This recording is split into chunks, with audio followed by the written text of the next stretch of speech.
In the last lecture, we have started off with data flow program analysis. The problem analysis is used to obtain the understanding about the user needs or the client needs. And in that direction, we have also seen what is the informal approach to perform the problem analysis. Then data flow based modeling. In that we have seen the basics of data flow diagram and the data dictionary diagram. Now let's take an example of the restaurant system. A restaurant owner feels that some amount of automation will help the owner to make business more efficient.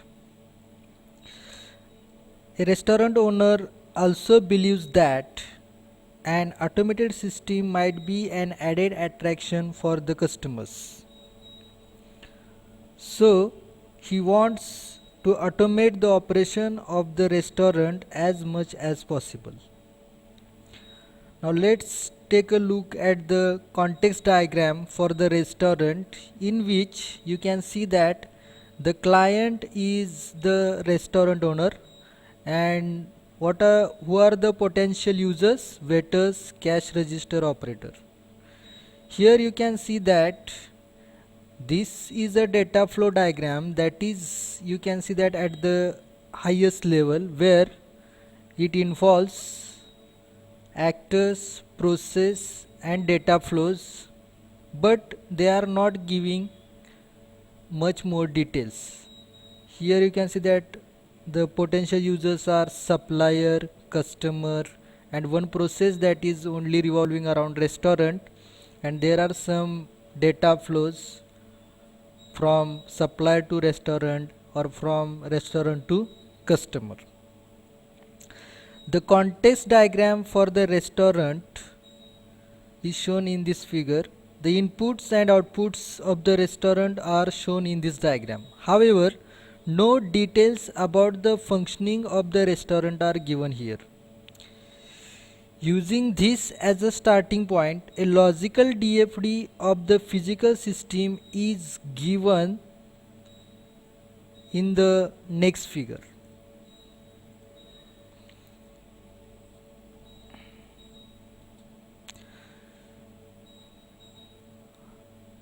Now this is the data flow diagram for the existing restaurant system, where software analyst has done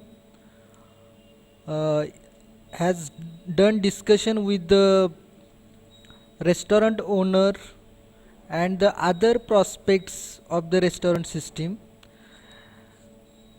He has also observed the operation of the restaurant and interviewed the owner, which is the basic means of collecting raw information for this data flow diagram. After many meetings and discussions with the restaurant owner, the following goals for the new system were established. First, automate much of the order processing and billing. Automate accounting.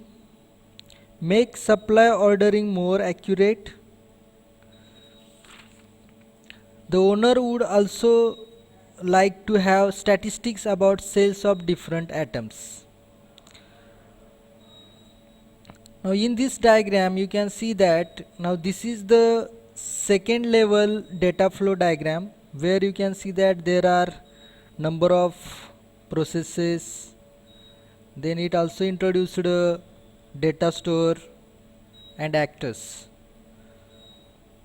So we are moving from the data level DFD level 0 to DFD level 1. Now with these goals we can define the boundaries for change in the DFD. It is clear that the new system will affect most aspects of the previous system with the expectation of making dishes.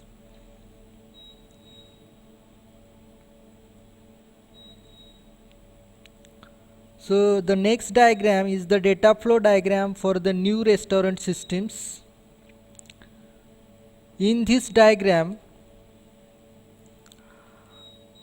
taking orders might remain manual in the new system. The process might change because the waiter might need to fill in codes for menu items. That is why it is also within the boundary of change. The major, you can see that in this diagram, now it is more detailed. It is the data flow diagram level 3, where you can see that now there are number of processes, number of actors and number of data stores. And to summarize the data flow diagram for the new restaurant system, we have to write data dictionary for the restaurant, which will show the data flows among the actors, processes and data stores. The major files in the data flow diagram are recorded in the data dictionary. We can see that data dictionary for the restaurant, where the major files in the system are supplies file, accounting file, orders file and the menu.